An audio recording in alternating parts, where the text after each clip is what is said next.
بسم اللہ الرحمن الرحیم قال النبی صلی اللہ علیہ وسلم ان اللہ یبعث لہذه الامة علی رأس کل 100 سنة من یجدد لها دینها ان اللہ وملائکته یصلون علی النبی یا ایہا الذین آمنوا صلوا علیہ وسلموا تسلیما۔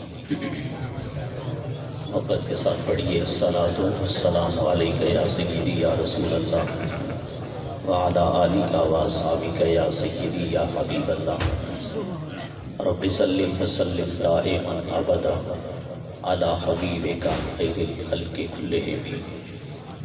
صدیق عکس حسن کمال محمد است، فاروق ذل جاہ و جلال محمد است، عثمان ضیاء شمع جمال محمد است، حیدر بہار باغ وصال محمد است۔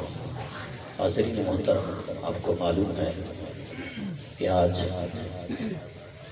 عظیم روحانی شخصیت یہ طریقہ در ہماری شریعت منبع رشد و ہدایت جو خواجہ خواجگان ہزاروں لوگوں کو شریعت محمدی کا راہی بنانے والی شخصیت حضور خواجہ خواجگان حضرت خواجہ فقیر محمد رحمہ اللہ تعالی کہ عرس مبارک کی تقریب باسعید ہے۔ دعا ہے اللہ رب العزت کی بارگاہ میں ہم سب کی حاضری کو اللہ رب العزت اپنی بارگاہ میں منظور و قبول فرمائے۔ عظیم دینی درسگاہ میں آج کے اس پروگرام کے روح رواں جانشین مخدوم اہل سنت محی سنت و ممیت البدعت حضور خواجہ خواجگان یادگار اسلاف ترجمان فکر امام ربانی حضرت خواجہ پیر محمد حسن صاحب زیدہ مجد و سجادہ نشین آستان عالیہ مقدسہ بیروار شریف،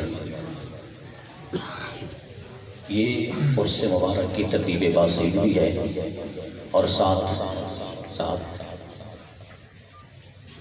میلاد النبی صلی اللہ علیہ وآلہ وسلم کی تقریب بھی ہے۔ آخر میں خصوصی خطاب، ہم تو ایک طالب علم کی حیثیت بھی نہیں رکھتے، عظیم علمی شخصیت، عظیم مذہبی ثقافت حضرت العلامہ حضرت علامہ صاحب زادہ ڈاکٹر محمد نجم الحسن صاحب الحسنی آستان عالیہ مقدسہ قبو شریف۔ نبی کریم علیہ الصلوۃ والتسلیم کا فرمان مقدس ہے، فرمایا ان اللہ یبعث لہذه الامة علی رأس کل 100 سنة من یجدد لها دینها۔ فرمایا بے شک اللہ رب العزت ہر سال کے آخر میں، ہر صدی کے آخر میں امت محمدیہ کے لیے ایک ایسے شخص کو بھیجتا ہے من یجدد لها دینها، جو دین کی تجدید فرماتا ہے۔ دین کی تجدید سے مراد کیا ہے؟ مولانا قاری علیہ رحمہ نے بھی ذکر کیا ہے، فرمایا یبین سنت من البدعۃ، فرمایا سنت کو بدعت سے جدا کرے، ظاہر کرے کہ جس وقت لوگ بدعات کو بطور سنت شامل کر رہے ہیں تو جو اللہ رب العزت کا ولی، اللہ رب العزت کا مقبول بندہ ہے، تو فرمایا دین کی تجدید اس لحاظ سے کرے کہ سنت کو علیحدہ کرے اور بدعات کو علیحدہ کرے۔ فرمایا یکسر الحکمہ، جو اللہ رب العزت کا مقبول بندہ آیا ہے وہ علم کو زیادہ کرے، لوگوں کے درمیان علم کی خیرات کو بانٹے، اور فرمایا یعز اہلہ، جو علم والے ہیں ان کا بھی عزت و احترام کرے۔ یعنی یہ وقت کے مجدد کا یہ کام ہوتا ہے کہ دین کے اندر جو لوگ خرافات کو شامل کر رہے ہیں وہ دین کے لحاظ سے اس کو جدا کر کے لوگوں کے سامنے دین کو صاف اور ستھرا نمایاں رکھے۔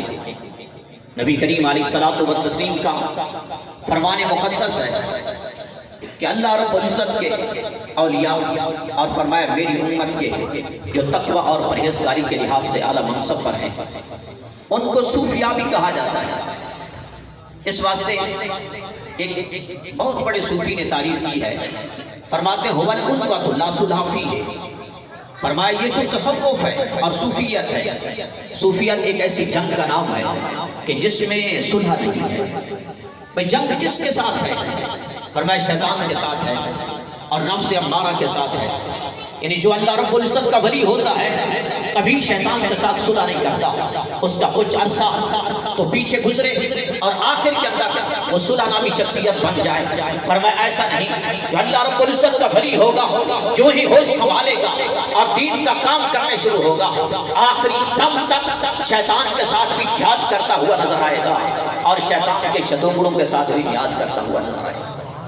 نبی کریم علیہ الصلوۃ والتسلیم نے یہ امت محمدیہ پہ کرم فرماتے ہوئے اور خصوصاً اس ملک کے پاکستان کے خاص کر صوبہ پنجاب کے گرد و نواح کے علاقوں میں ایک شخصیت کو بھیجا جو تربیت کا حضور خواجہ غلام حسن سواگ رضی اللہ تعالیٰ عنہ کے آستانہ عالیہ مقدسہ سے تھی۔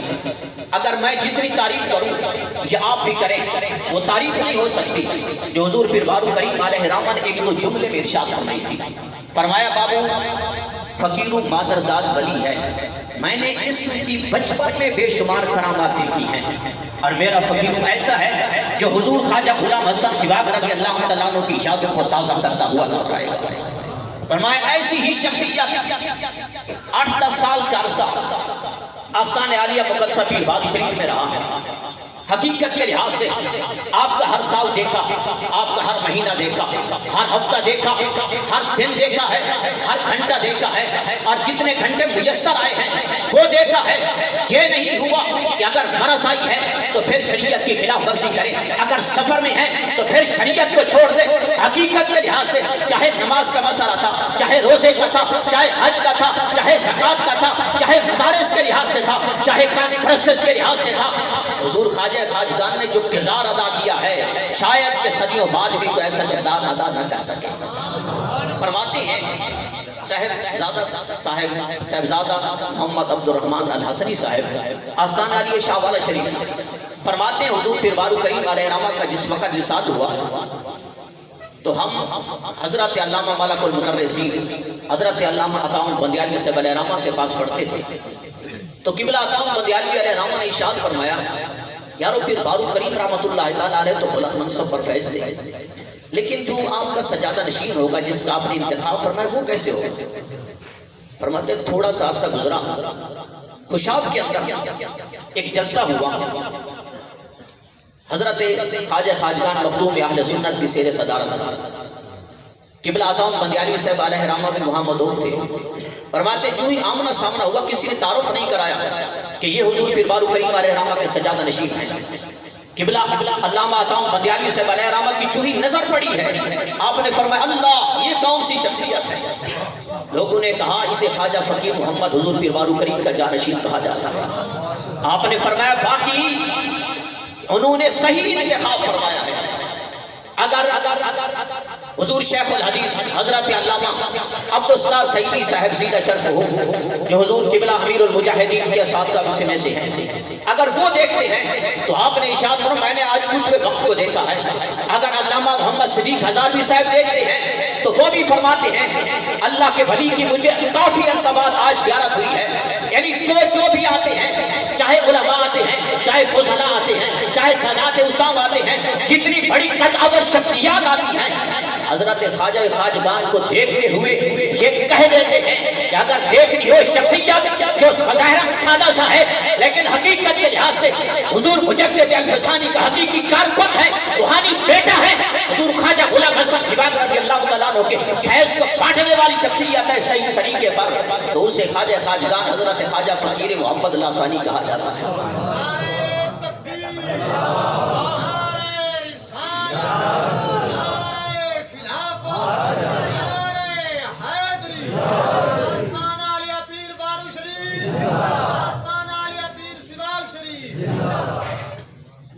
حضرت امام بایزید بستامی رضی اللہ تعالیٰ عنہ سے پوچھا گیا تھا کہ اللہ رب العزت کا ولی کون ہوتا ہے؟ فرمایا اگر تم دیکھو لو ہوتی ہے رجل من الکرامات، اگر ایک شخص کو دیکھو اسے کرامتیں بڑی عطا کی گئی حتی یرفع فی الہوا، حتیٰ کہ وہ ہوا میں اڑتا ہوا دکھائی دیتا ہے۔ فرمایا فلا تغتروا، ہوا میں اڑنے کے لحاظ سے تم دھوکہ نہ کھاؤ۔ ہاں کیا مانے بھئی ہوا میں جو اڑ رہا ہے اللہ رب العزت کا مقبول بندہ ہوگا۔ آپ نے فرمایا یہ کبھی ولایت کا معیار نہ سمجھنا، ولایت کا یہ معیار نہیں۔ فرمایا حتیٰ تنظروا، حتیٰ کہ تم دیکھو، کس لحاظ سے دیکھو؟ فرمایا کیف تجدونہ عند الامر والنہی، فرمایا دیکھو کہ لوگوں کو نماز روزے حج زکوٰۃ کا حکم بھی دیتا ہے، کیا لوگوں کو برائی سے منع بھی کرتا ہے؟ اگر تم دیکھو لوگوں کو منع کرتا ہوا بھی نظر آ رہا ہے، خود بھی عامل ہے، دوسروں کو بھی عمل کرانے کی ترغیب بھی دے رہا ہے۔ حفظ الحدود واداء شریعہ، فرمایا تم دیکھو حدود اللہ کی پامالی تو نہیں کر رہا، حدود اللہ کی حفاظت کر رہا ہو، ناموس رسالت پہ پہرا دیتا ہوا نظر آئے، صحابہ کرام کی عظمت، اہل بیت اسلام کی محبت کا سبق دیتا ہوا نظر آئے، واداء شریعہ، فرمایا شریعت پر عامل ہو، تو پھر تو تم سمجھ جاؤ کہ واقعی اللہ رب العزت کا پکا ولی ہے۔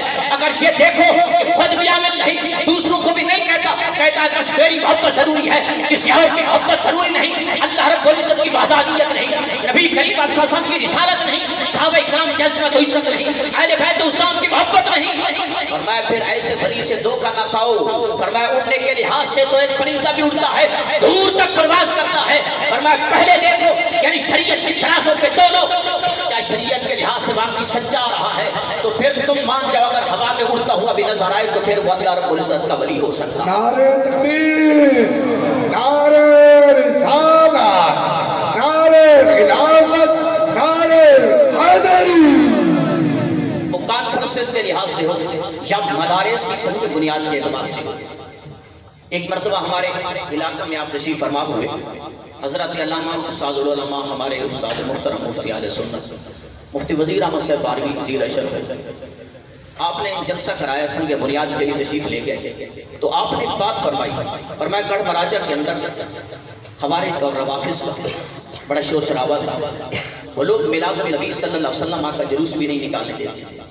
آپ نے فرمایا ہم نے میٹنگ کی، پہلے ہم نے حضور غزالی زمان رحمت اللہ تعالیٰ علیہ سے رابطہ کیا کہ اگر جماعت اہل سنت کا کوئی فنڈ ہے تو کچھ نہ کچھ امداد فراہم کانفرنس کرنا چاہتے ہیں۔ آپ نے فرمایا ہمارے پاس فنڈ نہیں۔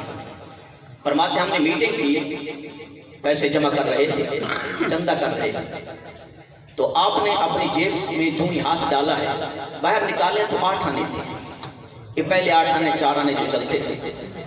فرماتے ہیں کچھ لوگ ہنسنے لگے، کہنے لگے حضور 8 آنے سے بھی کانفرنس ہوتی ہے؟ آپ نے فرمایا جتنے میرے پاس تھے تم قدم بڑھاؤ، اللہ رب العزت کی مدد شامل حال ہو۔ فرماتے ہیں وہی کانفرنس ہزاروں نہیں لاکھوں کا مجمع ہوا، بڑے بڑے علماء اور فضلاء تشریف فرما ہوئے، بڑے بڑے شیوخ الحدیث مشایخ عظام آئے ہیں، لیکن گڑھ مراجہ والے کہتے ہیں آج بھی ایسی کانفرنس نہ ہم نے پہلے دیکھی تھی نہ کبھی بعد میں کبھی ایسی دیکھی۔ اس واسطے علامہ اقبال علیہ رحمہ نے ارشاد فرمایا کہ صوفی تو ہر بندہ بننے کی کوشش کرتا ہے، کہ ابو علی سینا بھی تھا، حضور مولا جلال الدین رومی رحمت اللہ تعالیٰ علیہ بھی تھے، لیکن فرمایا فرق بڑا ہے کہ ابو علی اندر ناکہ غبار ناکہ اور دست رومی پردہ محمد گرفت۔ فرماتے دوروں کی پرواز پڑی ہوئی، لیکن ابو علی سینا جس اونٹنی پہ محبوب کریم علیہ السلام سوار تھے، اس کے پیچھے جو غبار اڑ رہا تھا اس کے غبار میں دھکے کھانے لگا، لیکن مولانا روم رحمت اللہ تعالیٰ علیہ جو صوفیہ کے بہت بڑے امام گزرے ہیں، آپ نے فرمایا ان کی جو پرواز تھی ان کی پرواز کہاں تک گئی ہے؟ جس اونٹنی کے کجاوے پہ محبوب کریم تشریف فرما تھے، فرمایا دست رومی پردہ محمل گرفت، فرمایا اس کجاوے تک مولانا روم علیہ رحمہ کا ہاتھ بھی پہنچ گیا ہے۔ اس واسطے ہم کہتے ہیں کہ ذرہ خاکم بھلے بمہر دارم دوستی، ہم ذرے ہیں لیکن ہماری دوستی سورج کے ساتھ ہے۔ پائے خوباں تا فراس آسمان خواہم شدہ، فرماتے ہیں کہ ہم ٹھیک ہے ذرہ ہے لیکن سورج کے ساتھ دوستی ہے، جو ہی سورج کی کرن پڑتی ہے ذرے پر تو ذرے کو اپنے قدموں میں بلا لیتی ہے۔ اس واسطے ہم محبت کرتے ہیں کہ یہ ایسے سورج ہیں جو ایک اندھیرے میں ڈوبا ہوا ہو اس کو روشنی بھی عطا کرنے والے ہیں، کانٹوں کو گلاب بھی بنانے والے ہیں اور ذروں کو آفتاب بھی بنانے والے ہیں۔ وآخر دعوانا ان الحمدللہ۔